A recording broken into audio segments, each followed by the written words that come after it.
south of the White House, west of the Capitol, there should be a statue, a memorial to George Washington. Of course, what it said was that it should be an equestrian statue, because how else did you honor people in the middle, or the late 18th century, but by putting on a horse?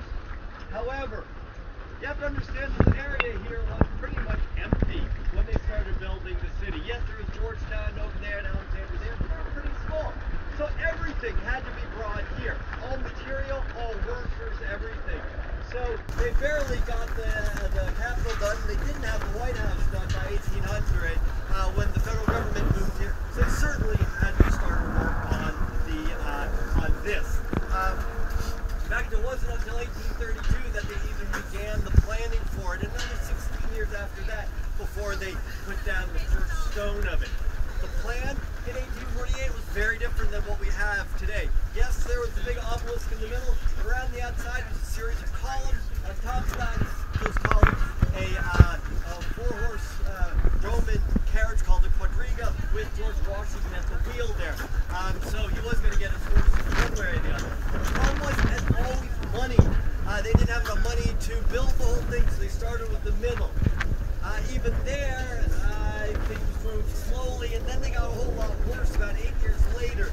I don't know if you guys have heard about the Know-Nothings. They were sort of the Tea Party of the middle of the 19th century. They were very anti-Catholic and anti-immigrant, and they took umbrage at the fact that the Pope had sent a stone that was going to be a carved stone that was going to be added somewhere in this memorial. So they broke into the works one night, took the stone, smashed it, threw it in the river.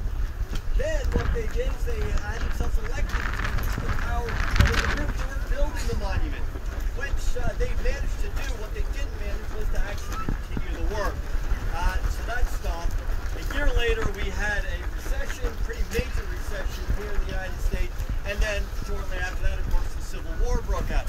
So it's not too surprising that no work got done until 1865. A little more embarrassing is it actually took till 1878 before they finally said, hey, this doesn't look very good that, you know, the memorial to the father of our country in the middle of the city that's named after him is a broken off tooth. So they told the Army Corps of Engineers to finish it, and they did. 6 years later, it was done. Topped out 555 feet, 5 inches and a quarter and an eighth, depending on who you ask. It was the tallest building in the world at the time. Shortly after that, the Eiffel Tower was built. It's a lot bigger, but it remains the tallest masonry structure in the world. So what does that mean? Look at the stones. This is what you see is what you get. It's a bunch of stones piled up, a little bit of mortar in between to keep it nice and even, but that's it. There's no internal structure holding the thing together, which was fine until about 5.5 years ago. I was at home. I live about a mile east of the Capitol. I was home. I just started a load of laundry. You know, you guys all do the laundry at home, right? Good. You know, if you misload it, it starts going chunka, chunka, chunka. And that's what happened. My whole my house started going chunka, chunka, chunka. I'm like, I did it again. Misloaded the laundry. I have to go do something. And I realized, even I can't misload it that badly. This must be an earthquake. Except we don't have earthquakes here. I had that in San Francisco. That's why I moved to D.C. As I was like one and done there. So what could it be? Maybe the neighbor's house collapsed or whatever. Anyway, I went back and forth for about 30 seconds before realizing that yes, this is an earthquake, and I should do something about it. Get out of the house. It was over. It was a little different here. 2.5 minutes the top of the Washington Monument swayed back and forth. You can imagine how it felt to those people that were actually up there at that moment. They had to walk the 898 steps down without knowing the whole time whether the whole thing wouldn't collapse at any moment. This funeral oration was delivered in the 3rd year of the American Civil War by Abraham Lincoln. 77 years ago, our fathers brought forth on this continent a new nation, conceived in liberty and dedicated to the proposition that all men are created equal. Now we are engaged in a great civil war, testing whether that nation, or any nation so conceived and so dedicated can long endure. We are met on a great battlefield of that war. We have come to dedicate a portion of that field as a final resting place for those who here gave their lives that that nation might live. It is altogether fitting and proper that we should do this. But in a larger sense, we can... Right, exactly. But we're okay out here. So, welcome to Ford's Theater, at least what's left of it. Ford's Theater, of course, where Abraham Lincoln was shot April 14, 1865. So let's go back to that. 152 years, a little less than 152 years ago. The war was over.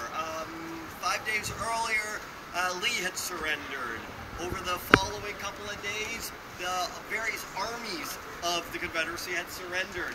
The last ones of which had done so the previous day. So it was literally the first day of Lincoln's presidency where there was no war.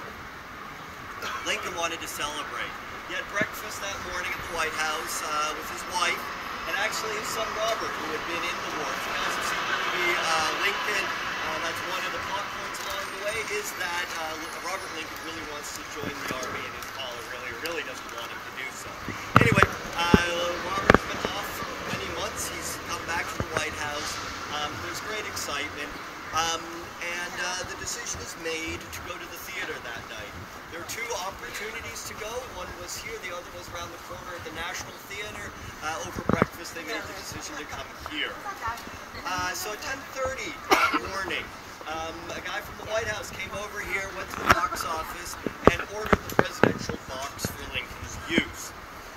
The manager of the theater, Harry Ford, so that's the brother of John T. Ford, whose theater it was, knew exactly what this meant.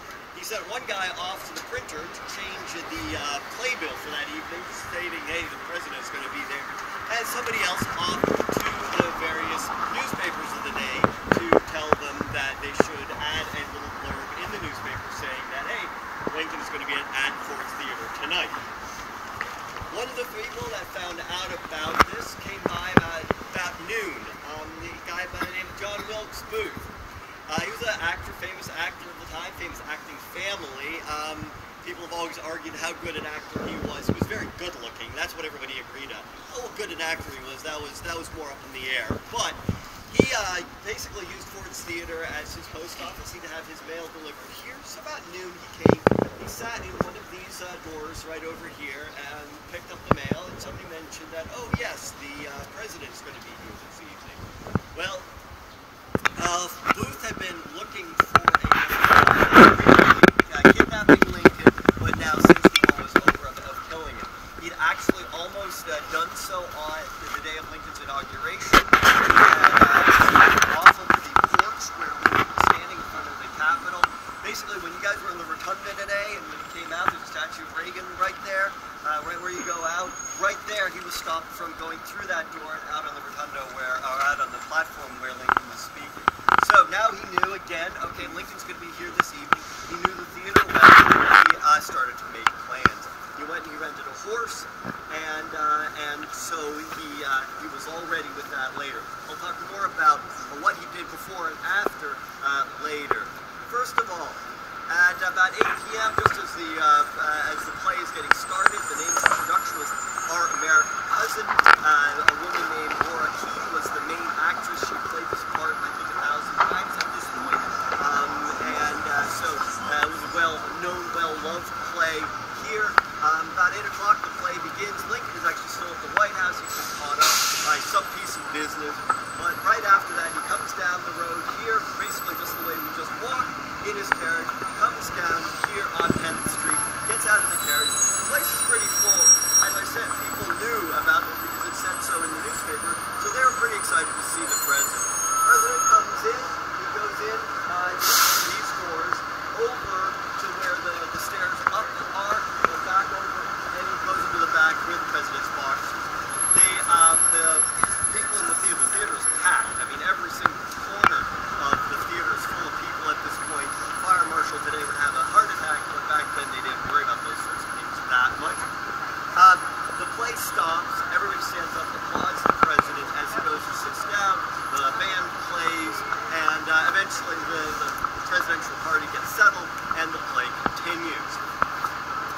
Shortly after that, Booth comes out through this door.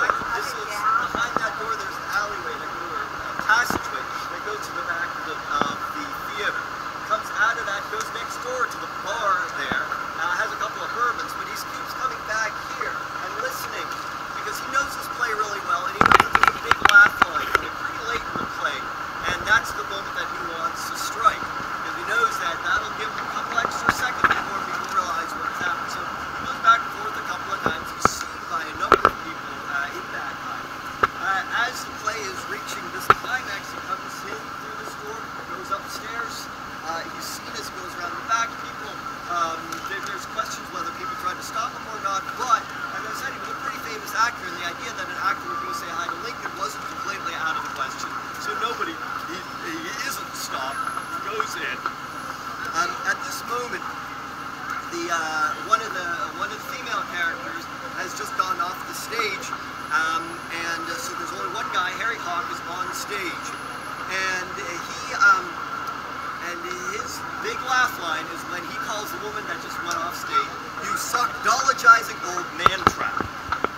Yeah, it never gets a laugh today. You gotta understand, I mean, it's a little better than what I just explained. The bottom line is, she has just called him the sort of person that would call somebody else a suckdologizing old man trap, and he, said, "Oh no, I'm not uncouth," and then he goes and says this very uncouth thing, and that's the joke there, not the actual statement.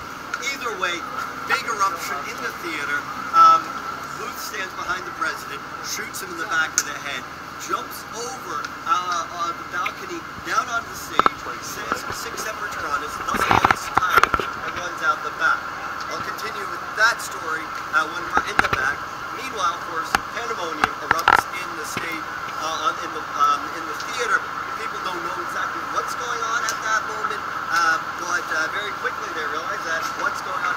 A couple of doctors are boosted up into the box. They determine very quickly that he isn't going to live. One thing that they learned during the Civil War, that the doctors learned during the Civil War, is what wounds people are going to survive and what they aren't. This one they knew was a fatal wound. But they didn't want him dying in a theater, so what they did is they carried him out. And if you believe all the people that say they helped carry him out, about 500 people carried him out through this door across the street. You see that building with the green shutters there? That was a boarding house back then. And I was standing upstairs on that little balcony there, and he waved it over and says, "I have a place here." So they took him through across the street, up those stairs, all the way in the back. There's a small room, but it was empty. Lincoln was laid out on a bed. It was too short for him. They had to put him sideways, crosswise there, and that is where he died at about 7:45 the next morning. Of course, it was an enormous eruption of grief across the country. It actually took weeks to get him back to Chicago, well, actually Springfield, Illinois, where he was buried. Supposedly, something like a third or half of all Americans saw the train along that way. It really shocked the country. And of course, he remains in Springfield. Today, this whole place is a memorial and a museum to Lincoln. The theater, Mr. Ford actually tried to reopen its theater shortly afterwards. People were like, "No, you're not going to do that." So the government actually bought the theater shortly after that, and used it for office space and later storage. In 1893, the interior collapsed, including the back wall. So really the only thing that's original to 1865 is this facade. The interior has been rebuilt pretty much the way it was in 1865. There's some differences, but certainly you have the box where Lincoln sat is to be seen. And it today is used as a theater, also as a museum, but also as a theater. They put on productions. One production here actually recently moved to Broadway. Peterson House, also part of the museum. And then finally, this tall building over here is sort of the Museum of the Legacy of Lincoln. So you sort of work your way down from the top and learn about the funeral procession and then how Lincoln's ideas continue to live today.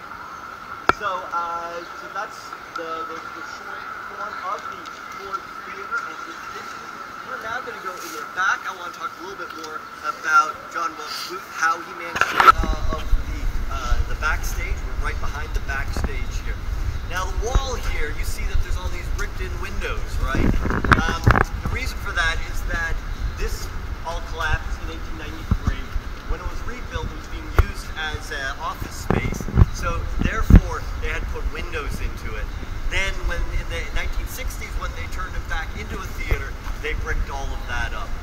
The whole back here, I've seen pictures of what it looked like right after the assassination. It looks pretty much exactly like this, but of course, this is all actually much newer than 1865. But on that day, what happened? Well, Booth came in, rode in through that alley that we just came through. He stopped, he got off his horse, called inside for a guy named Ned Spangler. Spangler was one of the people working at Ford's Theater. He was also one of the conspirators with Booth. Spangler came out, and Booth said, "Here, take my horse." Spangler was like, "Oh, I got a job to do." Fortunately, there was a kid named Peanuts, because there's always a kid named Peanuts running around the backstage. Peanuts was here. He was given the job of sitting on this bench and holding on to this horse. He was arrested, of course, along with everyone else, but it was agreed that he really had no idea what was going on that evening.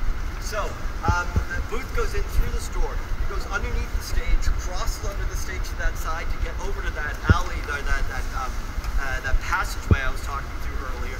Goes to the front, does his thing, and when he jumps back out, he comes down onto the stage, runs straight out here, runs over poor Peanuts, or gives him a kick as he jumps up on the horse. I mean, poor Peanuts really didn't have a good night that night. Jumps on the horse, rides out back through that alley, heading southeast. He crosses the Anacostia River near the Navy Yard there, so that's about 2 miles that away, and heads into southern Maryland. Now, Maryland was, of course, part of the Union, but they were never terribly very happy to be part of the Union. There are large stretches of Maryland that actually had owned slaves in that time, particularly that area of southern Maryland over there. So, in a sense, once he got across the Anacostia River there, Booth was home free. At some point, he broke his leg. The assumption had always been that he'd done so jumping off the stage, down onto the stage here, but people have later decided it's unlikely. It's more likely that he got broken when his horse rolled over on him. The thing is, to say I broke my leg jumping onto the stage after killing the president is a lot more macho than I broke my leg when my horse rolled over on me. It's sort of like, you know, if you crash your car because you were fiddling with your iPhone, that's not cool. If you crash your car because you're trying to jump a river, that's cool. So it's sort of same. That's why that story sort of grew up. But today they really think that it was some mistake that he made later. Anyway, he had his leg set by a doctor named Mudd, and then continued down. He was actually captured in or surrounded in a warehouse down in Virginia. Unfortunately, at that point, one of the people that was chasing him shot at him as he was coming out of that warehouse. So we never were able to ask Booth, like, what were you thinking here? And so it's actually left a lot of questions open about him. There's people that insist that that wasn't actually him that was killed that day. And in fact, he had managed to escape and lived for many years in Texas under another name. Kind of like with the Kennedy assassination. There's all sorts of theories about what really happened that day, because it's really difficult to believe that, you know, one guy with a gun can actually change history in that way. Okay, with that, we're going to head back out through the alley, and then we're going to turn to the right when we get out and cross the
Name one, not Jamestown, not Yorktown. Yosemite. Yosemite.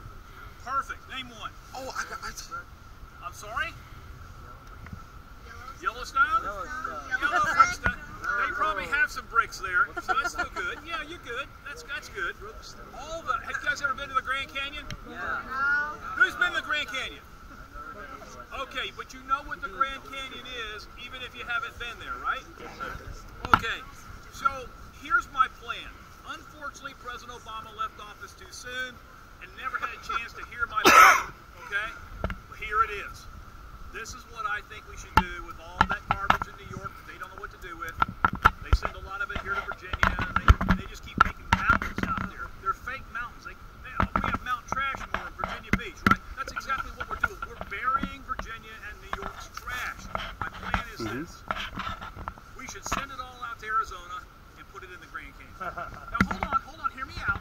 Okay, it's a mile deep, several miles wide, okay? It's perfect. Instead of building those mountains like this, right, that we will christen with some cutesy little name and make it a park, okay, probably a city park, put it in this hole. Years from now, when you're my age and they filled up the Grand Canyon with garbage, you can cover it all with dirt, build condos, amusement parks or something. How's that? Well, come on, be fair now. What are you going to do with the trash?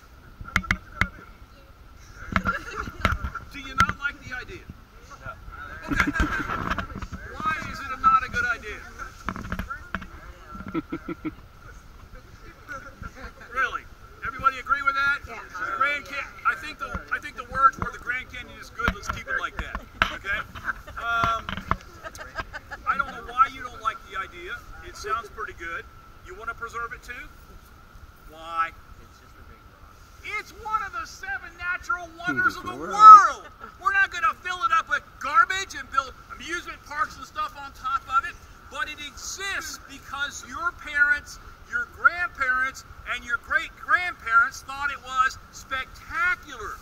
The Grand Canyon is where they send all the rangers to school. I'd never been to the Grand Canyon. I'm a Floridian. I come from Pensacola. I'd never seen that. I got off the bus with everybody else and I went, OMG, it's huge. I was stunned. Everybody else behind me all were sitting there going, that's why we're not going to fill it with garbage. Well, okay, I understand that. There are others. There's all these 415 national parks are spectacular. I got it. Yellowstone, he already mentioned it. They got, Yogi Bear and Boo Boo and stuff. Isn't that right? Boo Boo? The fact is, they are preserved by your ancestors because they are amazing places. Now, you're sitting here in a national park. We have one bear who got lost in North Carolina and meandered up this way, okay? We have no geysers like Old Faithful, okay? There's no huge canyons in the ground. There's no gigantic mountains. Look, you see one? Of course not. Why is this a national park? We know why the others are, the Everglades stuff. I got that. Why is this a national park? Some would argue that point. Most people up north think it all started up there, okay? But yeah, it's where English America starts. You see, it's really ironic, isn't it? It's a matter of perspective. You see, everybody makes a big deal about this. It's the first permanent English settlement down the road in our sister, Jamestown. Got it. But it's not the oldest. It's the first permanent English settlement. You guys down in St. Augustine started that 200 years earlier. Santa Fe and St. Augustine argue about who's the oldest. I think it's like 1547, actually. Right? Why are they making a big deal of it here? Because along with that came the roots of representative government, right? And a host of other things that you've already figured out having visited Jamestown. Here, though, we don't have 104 million boys that come and starve. No one does that here at Yorktown. You're going to leap ahead 160 years. Instead of the English coming, you got the British leaving. It is the last major battle of the American Revolution, and that's why you're here. This battle determines what Florida looks like, what Disney World looks like. That's right. Florida is up for grabs as a consequence of how this battle turns out. What Spain looks like, or Holland, or France, or heaven forbid, of course, England, what England looks like, all depends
the largest collection of artillery cannons in the American Revolution.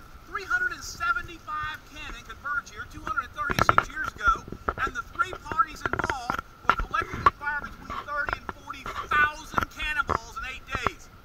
Between 30 and 40,000 cannonballs in 8 days? Just choose something between the high and low estimate. Okay, 35,000 cannonballs in 8 days.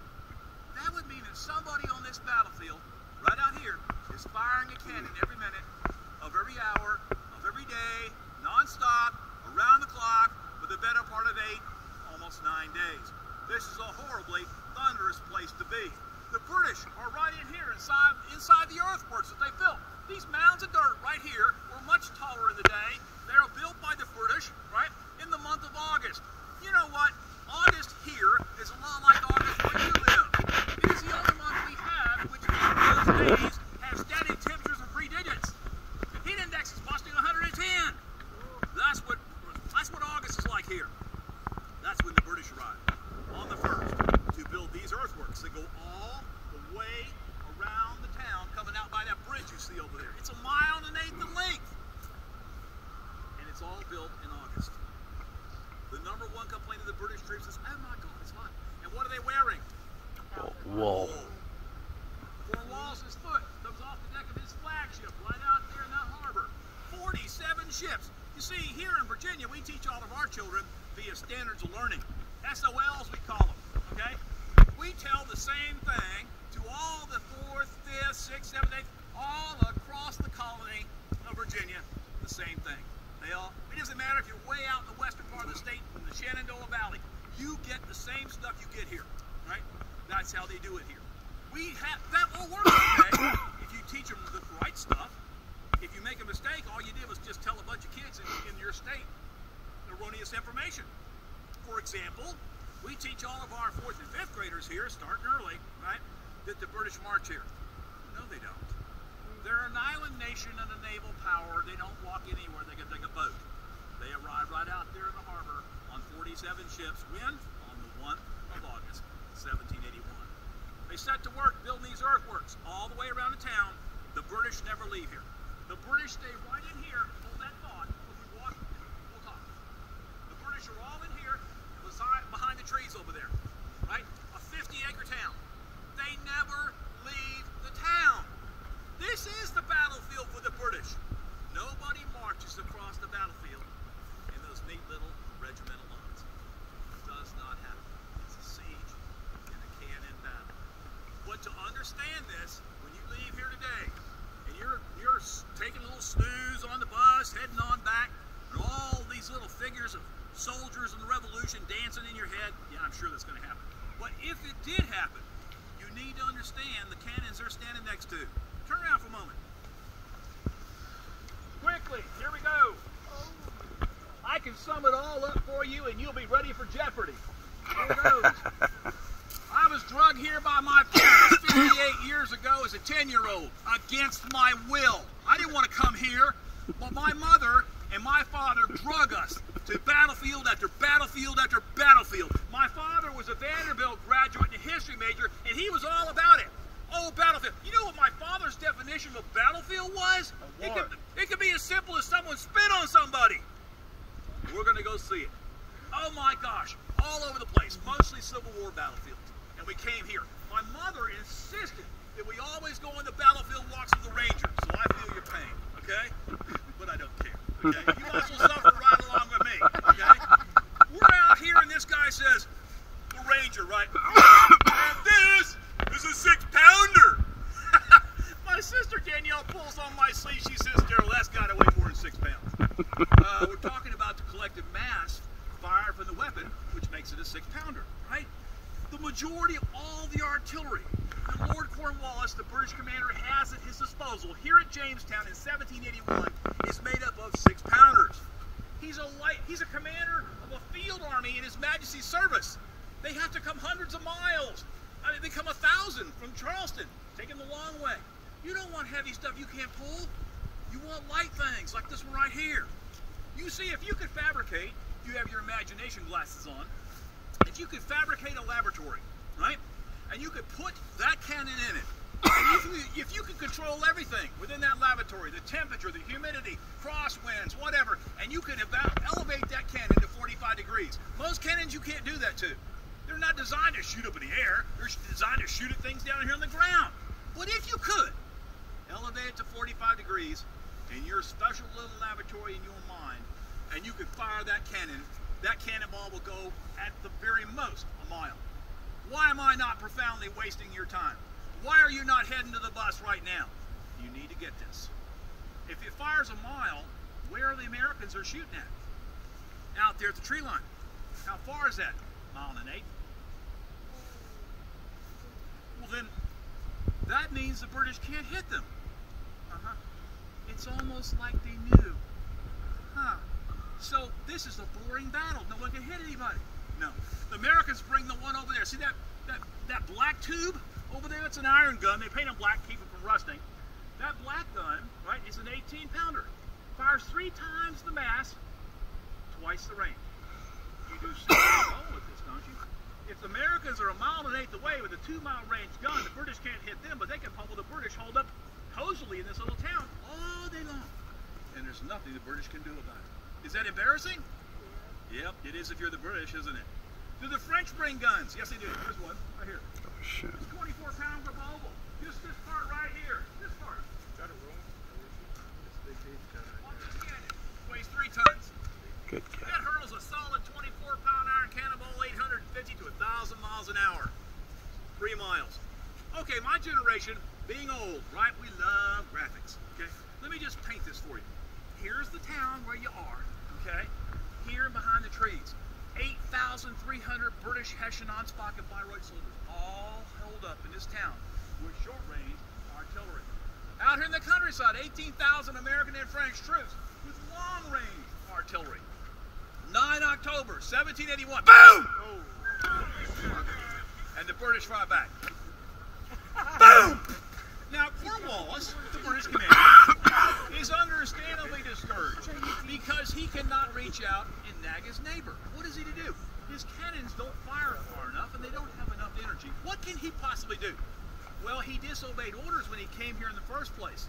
Yeah, he was supposed to stay in the Carolinas and Georgia, but fate unwound in the way that it did, and he ended up here, partially by choice, partly by fate.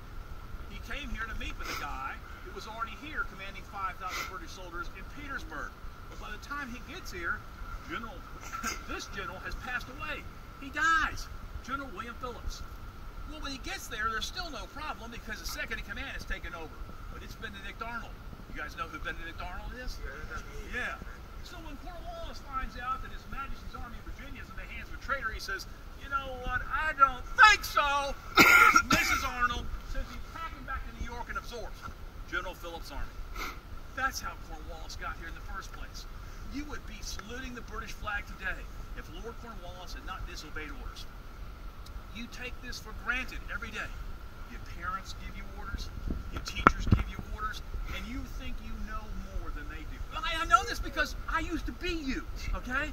And so we all collectively think that we got the score, okay? Let me tell you something. Think back. Every time that you think you know that something that your parents and your teachers don't know, remember, you would be part of Great Britain today. And Lord Cornwallis not thought that way. If he had stayed in the Carolinas when he was told, we would be parts of the British Empire. It's huge. It's a siege, and it's a cannon battle. By the way, you're in the British earthworks right now, but I need you to see, and I'll tell you what, I'll give you a challenge, okay? There are 2 little forts off in this distance, and we're going to walk over there, okay? These 2 forts are called redoubts. Redoubt if you prefer, doesn't make any difference. You see there are 19 of them that Lord Cornwallis orders built when he has these earthworks built all the way around the town. 19 out in the distance, little forts that are his first line of defense. Well, 2 of those forts are very famous, one in particular. But for the longest time, when the Americans took those forts, we could never figure out really how they did it. Oh, there were maps. The maps are very good. And you look at the map and you're thinking, this just doesn't make sense. Let's see if you can figure it out. I can tell you right now, 4th graders did. Let's go see. Come on. We're standing in a gap that wasn't Gap back during the Revolutionary War. There's the earthworks turning, going all the way around the town, like I was mentioning to you, right? This was connected to that over there. But the problem is that history becomes bits and pieces of other history. And so, not that one is more relevant than another, it's just that if you go changing things, even though it's a collage, for all intents and purposes, you eliminate, you erase bits of other history. So this was connected right here in 1781, but in 1862, you've leapt ahead 80 years, right? The Civil War is going on right here. So the Confederates occupied the town, used these British earthworks. They're already here. There's no reason to reinvent the wheel, right? They would draw towards Williamsburg in 1862, and McClellan moves in, and McClellan's forces stay here until 1866. I've been on this planet. This is what I've arrived at, okay? Nothing is as it appears to be. You turn on the news, you watch something in the headlines, and you're going, what? But, you know, after you watch it for a little bit, right, and you see the other dimensions that are behind it, you go, well, that's unfortunate, but I understand how that happened. It's almost always that way. On the news, they want you to keep watching, right? Your viewership, right? It doesn't matter what, oh, something on the internet. You're going to come across this stuff all the time, things that snag your attention. So everything is not always as it appears. Anyone, though, believe that is not a white flag? Of course not. No one here refutes that's a white flag, right? They are the Colonel's colors for the French in October 1781. Now you gotta be saying, wait a minute, you mean the French colors 236 years ago was a white flag? The Colonel's colors here in October was, but it's not what it appears to be. If you get up close to it, it's a white square, not a rectangle, right, as was typical today. It has a much darker white cross stitched on it and 3 gold fleur-de-lis in the upper left-hand corner. That's what you would have seen on the battlefield all those years ago. And then invariably someone says, well, why don't you just put the French flag up? We recognize that. Well, that would be the Republic flag, and no, because that's 2 generations later. This is what you would have seen. If you look closely across behind the cars, you'll maybe be able to spot a couple of blue flags with a white star on it. They don't pop, so it's a little difficult to see. They would be the American line. Well, what's with this white flag right here at this fort? That is the famous readout number 9. And I'll explain why it's significant in a moment, but it is a British outer defense. The white flag should not be there for the moment. It's a picture of a British flag, much like that one right there. If you look over to the left, there's a car park. And then again, if you look, you'll see oak trees further to the left and water. You can see out behind those trees. If you're not seeing water underneath the trees, you're looking in the wrong place. You see, if you look at the water and look a little bit to the left, you'll see another fort sticking out. That is the very, very famous readout number 10. Readouts 9 and 10 are 2 of 19 redans and redoubts that went all the way around the town, now lying behind the trees as the British first line of defense. You see, there's the outer defensive line, that's the redoubts, and the inner defensive line that we're standing in. So it's a ring around a ring, okay? Here's the magic of Yorktown, aside from the cannon battle that it was. For reasons we do not know, before this battle ever begins, Lord Cornwallis orders the abandoning of 16 of the 19 little forts like Redoubt 9. Why does he do this? We don't know. The man goes to his deathbed 23 years later in India, never having said why he abandons his outer defenses, keeping only the inner defensive line right here and 3 other redoubts. Redoubt 10, Redoubt 9, and the Welsh Fusiliers redoubt by the Coleman Bridge on the other side of town. That's the only 3 he keeps. Well, there's this 22-year-old here watching him abandon all these earthworks. That is the Marquis de Lafayette. He commands an autonomous division, Williamsburg. He sees Cornwallis abandon the outer defenses, and he says, game changer. Writes off a note to Washington and gets it gone. Washington's still 111 miles away. He's not even here when the British abandon their outer defenses. Again, we have no idea why he chooses to do this. Well, Lafayette sends Washington this message. Washington jets one back and he says, your lordship, whatever you do not attack the parish of York because it's a trap. Well, now, come on. Unless Washington has drones flying around out here somewhere, how can he possibly know from 111 miles away that it's a trap? Because anything else is profoundly stupid. It makes no sense to abandon your outer defenses when there's no enemy in front of you. Well, Lafayette gets this message. He says, a trap. He sends out scouts. They and report back there's not a redcoat to be seen. It's not a trap. All the Americans and the French have to do are show up at the end of September 1781 with their long-range cannons, roll them into those abandoned British outer defenses, point them this way, and open fire on the 9th of October. Here come the thousands of cannonballs ripping into town, thousands of short-range grenades frantically firing out. There's your 30 to 40,000 cannonballs. How does it play out? You knew before you came out here how it played out. I mean, you know what the end result of this battle is. That's not a problem. I'm supposed to just tell you the few things that you may not know, okay? We'll do it on the way over to Redoubt 10, because I still gave you a challenge. I should explain that and give you time to think about it. There is a famous battle on the night of the 14th of October. So quickly, let me explain. You see, cannon battles don't happen like we think. You think a cannon battle would be like my cannon against your cannon. You grab your cannon, drag it out here on the battlefield. You throw iron at me, I'll throw iron at you. Whichever one of us is still standing at the end of the day wins, right? It isn't that way. If you're head up with another cannon in this cannon battle, what would you see? You'd see a hole and spinning in the wheels. That's hard to see, let alone hit with another cannon. But what if you could take your target cannon and turn it sideways? What if you could turn it in profile? Use 3 times the cross-section sideways than it is head-on or tail-on. This French doctrine, the French are right over here, the masters of artillery, right? Their doctrine is to fire like this. You fire an enfilade. You don't fire head up. You fire crossways across the battlefield at cannons that are sideways to you. So the French over there would be firing their cannons towards where we're standing right now, and all their British cannons up on top of the earthworks firing out that way to the trees where the Americans are. The Americans are supposed to fire around the bend over there, and all cannons sideways to them. You fire an enfilade. Here's the only rub. To do this and do it effectively, the cannon you're shooting at can't be more than about 0.6 miles away. Okay, well the French are right here. They're 400 yards away. Good. Where are the Americans? They're out there at the tree line, and how far did I say? 1.8 miles. They're way outside the 0.6 miles. The Americans can overshoot the town, they can hit the town, they can hit these earthworks, but they can only barrage fire. They can't hit what they're aiming at.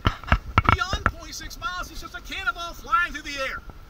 Only the French are close enough to execute enfilade perfectly. But you don't have this, you only have this. You have to bring the American guns closer. In order to do that, though, you're going to have to take these 2, Redoubts 9 and 10 from the British. Remember, they kept them when they abandoned the others. So, you could ask them nicely, but they're probably not going to comply. Washington convenes a council of war on how they're going to do this. He's looking for a volunteer. There's one guy out there going, pick me, pick me, I'll do it. He says, Lafayette, what do you got? He says, one moment, your lordship. Calls over a 3rd guy. He says, everybody, I'd like you to meet Lieutenant Colonel Alexander Hamilton. He's been working on a plan. Tell him, Alex. Alex says, you know, the night of the 14th of October will be good. The moon will be down at 5:44 in the afternoon. It'll be pitch black out here. Washington says, lucky. What else you got? He says, we should use the Rhode Island Light Infantry. Man, those guys are good. He says, I got it. Yes, there is. What else? He says, we need to have them fix bayonets only and not charge their weapons. The French think this is the silliest thing they've ever heard. You're going to send these guys with guns they can't shoot against the best army in the world. That's insane. Hamilton says stealth has got to be our ally. If someone trips in the dark and accidentally discharges his musket, it'll give the whole thing away. There'll be no element of surprise. No, bayonets only. Washington says, if the French fleet's going to leave, we'll be on our own. Make it happen. On the night of the 14th of October, 400 of the Rhode Island Light Infantry, led by Major Gemont, Alexander Hamilton, and the Marquis de Lafayette, will take Redoubt 10 by the oak trees over there in about 10 minutes. They lose 9 soldiers. Up goes the Stars and Stripes and invigorates the rest of the army. The French are supposed to take Redoubt number 9. They're tardy. Do they still have tardiness? If you're late to school? Yeah, okay, anyway, that used to be horrible when I was a kid, right? Well, the French are 35 minutes late taking that fort. And with them went the element of surprise. The British know they're coming, and they will pay 10 times the lives to take their fort. And that's why that white flag, the French flag, flies right there to this day in the middle of the Grand American Battery, because the French took it at great expense. In the hours of darkness that remain after taking the 2 forts, Redoubts 9 and 10, anyone that can handle a spade, pick, or shovel will build an earthwork that links everything together with the French. Well, darn, if these earthworks are still here, we ought to be able to see it. You can. If you look behind the truck, the black truck, look at the trees. Look at the bottom of the trees. You can see it. Can you see that? A little 2 or 3 foot tall earthwork runs all the way across the battlefield. It even picks up way back in the back, as far as the field goes till it hits the trees. That was 13 feet tall, 1,500 yards long, and built overnight. That's impressive. And the heavy cannons, the American cannons, are behind it by morning. Can't you picture Cornwallis strolling out? He's got that swagger stick in his hand, you know, those puffy pants. Ah, smells like victory. Ah! And they're right there. They weren't there when I went to bed, but they're there now. And I'm staring down the barrels of 18 and 24 pounders, and Cornwallis has his final epiphany. He will indeed try to escape, to get out of this trap by crossing the relatively small York River and marching north. But that is unfortunately discouraged by a storm. It appears just at that moment when his boats, with 1,800 in it, are crossing the river. I have lived here 16 years. I've seen storms like that, I don't know, half a dozen times. It's not that it doesn't happen, but it has to happen here, right, on the 17th of October at 1:40 in the morning, when the British forces are trying to cross the river. Do you have any idea statistically, you guys had statistics yet?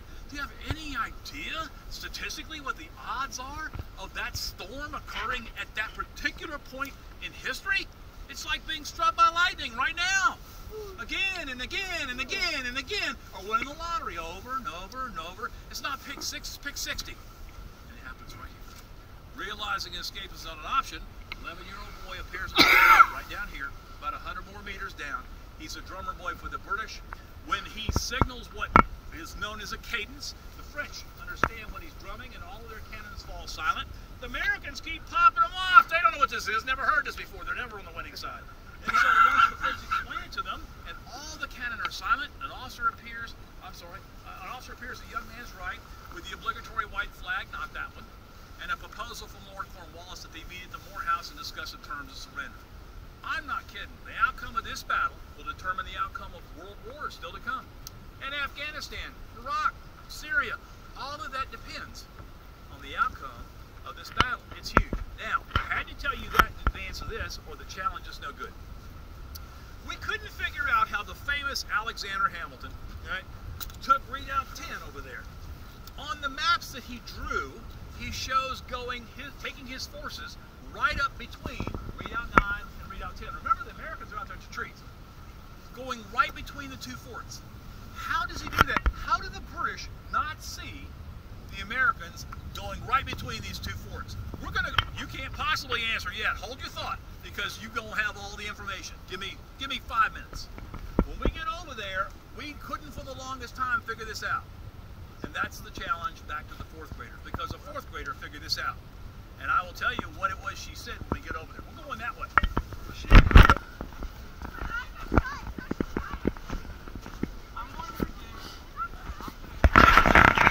Fortunes of War maps, and we show the kids where they happen to be. So by kids, what am I talking about? I'm talking about 4th grade.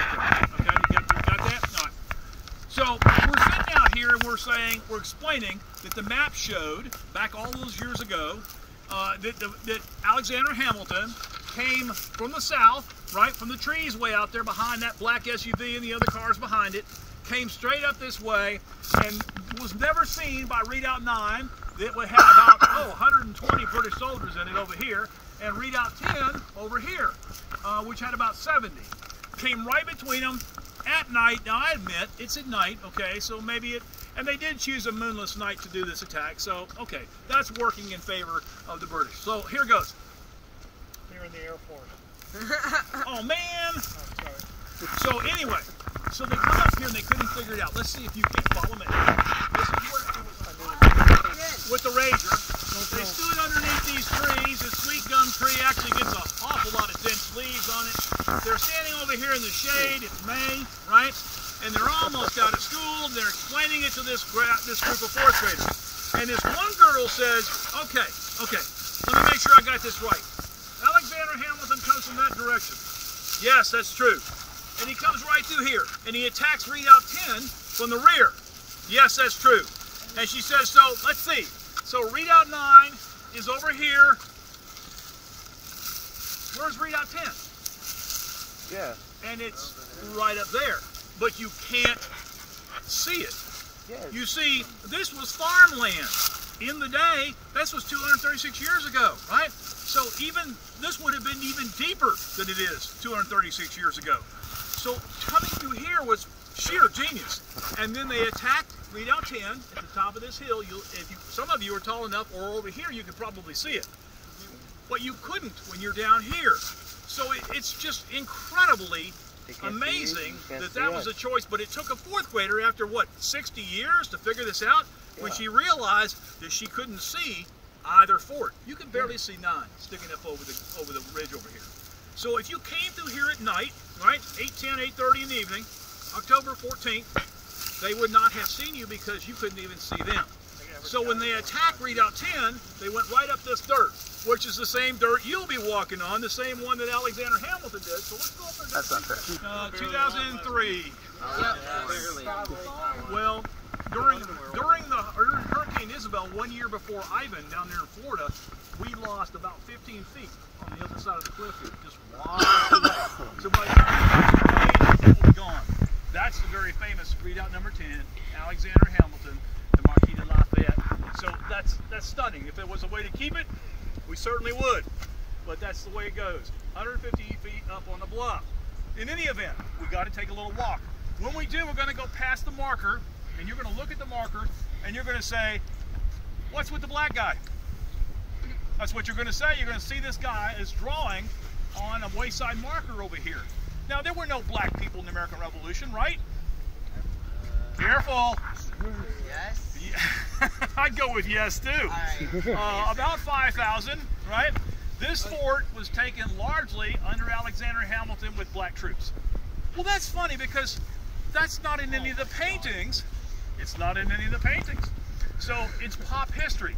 You learn one way when actually I told you things are hardly ever as they appear to be. I told you that up there, right? You always, this is why your teachers have you, it took me years to figure this out. This is why they have you look stuff up. More than one place. Do you ever wonder why that is? You got to go look and find it in 3 sources, 4 sources. Why? Isn't one source good enough? I can go to Wikipedia and be done here. Isn't that? Because you can find a half a dozen depictions of history. They expect your parents and your teachers to use what's between these and arrive at your own conclusions. There are people lined up all over the place, metaphorically speaking, waiting to tell you what to think. There's no shortage of this. Like I said, if you find it in the textbook, is it true? No. Not always. That's right. I have a textbook from when I was here all those years ago. It said there's nothing to see at Jamestown because it's washed away. Apparently not, okay? But I still have the textbook. So in this particular case, you cannot always believe it. You must do the research and arrive at your own conclusions. Yes, 5,000 Africans, Rhode Island Light Infantry, led by Major G-Mont, Alexander Hamilton, and the Marquis de Lafayette. They take this fort. That's 3 out of every 4. That's amazing. Why is it included in history? Let's take a little stroll. You got to go towards the button. Siege. Oh, I like that. It was a siege. Absolutely. And what was the second axiom? What kind of a siege? A cannon battle. Cannon battle. I raised my So, hand. if this is the case, here we go. This is where you fail. Okay? Who's battling whom? Who was here? Who was here? British and the German and the French versus Americans. So the Americans are here. Who was out there with the white flags? You can see French. French. Where are the British? Where you came from, right? Up at the Visitor Center. Absolutely. When they do surrender on the 19th of October, 1781, they will spend the British and the Hessian and the Ansbach Bayreuth soldiers too in prison camps for 2 more years. So it's not like to let them all go home and we'll just do the handshake and the hug and the kiss and off they go. No, 2 more years. In any event, until what? Until the Treaty of very good, 1783. Close enough. Just a little dyslexic. That's good. That's good. That's great. So, and who is Alexander Hamilton? We were just talking about that. Not what is Alexander Hamilton. Who is he? Who is this guy? Is he a hero? Yes. Well, he certainly is a little bit. But I tell you what, here's the thing. Remember I told you up there at the Visitor Center, we were standing in the earthworks that built the interdefensive line for the British. And I said the decision was made that they would, by Hamilton, that they would fix bayonets only and not charge their muskets. You remember that? That is really key. They argue about this to this day. Why would he do that? If you're going to do that, aren't you sending, though, your own soldiers at a disadvantage? Yes? No, what do you think? Well, they did it because, like, if someone fell in the night and they accidentally shot their gun, Okay. the whole stealth aspect would put it on. That makes good sense. But some suggest that this is a chance to prove to the French they're as good an army as they are. Now, if that was the case and you were a commander, would you commit forces into such a disadvantage just to prove a point? Because they never fire a shot. It's all done at the end of at the point of a bayonet. Would anybody do that? And here's the deal. Everybody says that no commander would ever do that just to make a point. Oh yeah? Remember, he goes to a duel as a matter of honor. This is awful lot of macho going on here, right? Would he do that? Yeah, I could see him doing it. There's also little bits that you come across where they actually ask for volunteers to attack. You know, volunteer? When's the last time you ever heard of the military looking for volunteers? Okay? Usually you just do what you're told to do, right? But they're looking for volunteers. Is it because they all agree that they're going to do it without firing a shot? What do you think? What's a bayonet? It's 19 inches of steel on the end of the musket. So it's what goes through you. You may fire one time and what have you got after you fire? You got a long stick, right, with a bayonet on it. It becomes a long knife, okay? In any case, so that's pretty good. You guys got this down pat. Here's what you have to do when you leave.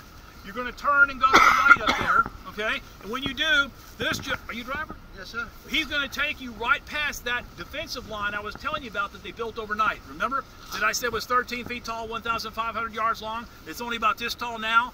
But from that vantage point, if you slow down enough, you'll be able to look to the right and look to the left, and you'll see perfectly the second parallel, all blending in with the French, and it'll all become crystal clear to you. Guaranteed. If not, you can come back next year. We'll go through it again. Thanks, guys. Thanks for spending time with me. We'll see you. Have a nice